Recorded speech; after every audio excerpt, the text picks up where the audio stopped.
So, after the release of the LG G7, the LG has made deal with the devil or devils. So they made a deal with AT&T. So they recently announced the LG V35 ThinQ, which is only sold exclusive to AT&T.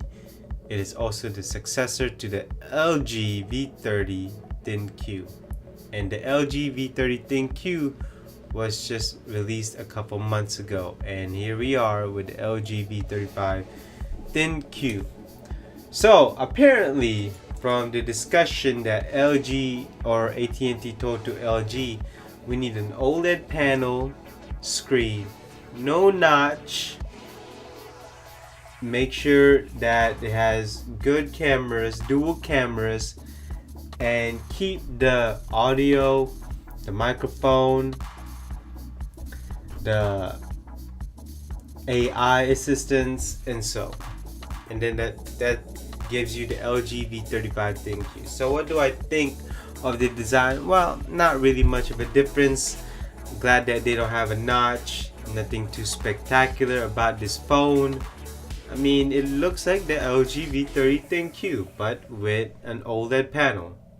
Now, actually, the OLED panel is great because it saves battery, also good for color reproduction, and also black will be black.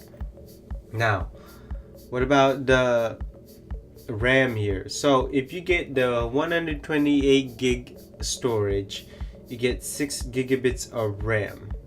Now, if you get the 64 gigabits of RAM, you also get 6 gigs of RAM. So basically 6 gigs of RAM throughout.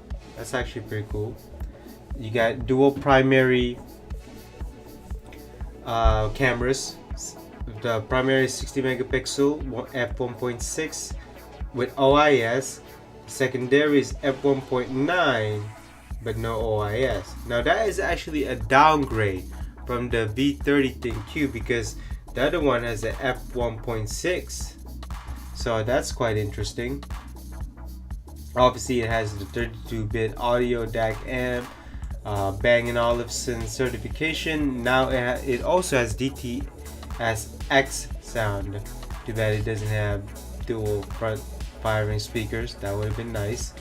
Type C 3.1, and then you get 6-inch screen with an 18:9 ratio. No notch, so that's good to hear. Gorilla Glass 5, and obviously has the IP68 certification. So not only that, it also comes with Snapdragon 845. So the main specs is out of the way. It's just an incremental upgrade. I think the biggest upgrades are the RAM and also the chipset with the Snapdragon 845. Other than that, there's really nothing much to talk about this phone. But the real question is about this phone is, should you get it if you have the LG V30? I'd say no. Now, will this compete with the Note 8? I'd say no. Now, just so you know, I have a LG V20. Great microphone, great videos, great audio, absolutely great about the phone. Now, check this out, right? So the LG V30 ThinQ, like I was saying, is basically no different than the V30. I mean the V35, I'm sorry. But what's interesting is that the camera are quite different. So I never really understood that. So I'm looking at it this way. Why are the cameras different from the V30? Why not just keep it the same? Here's the interesting. So the screen on the V30 is LCD, obviously, and oh no, I'm sorry, POLED. It's an OLED, but it seems like they made it much brighter than before, so that's great. But what I don't understand is that why does LG need AT&T to basically market their product? Because I'm seeing more AT&T marketing videos than LG themselves. Now, this is what I mean by LG actually dealing with the devil here. I do not understand that if you're gonna put out a product like this, don't make it incremental. Make it a jump, or basically an upgrade. Not even, I shouldn't even say an upgrade. Just a new phone from the start, built from scratch. But for some reason, they're just basically taking all. We're gonna take parts here, parts there, and so.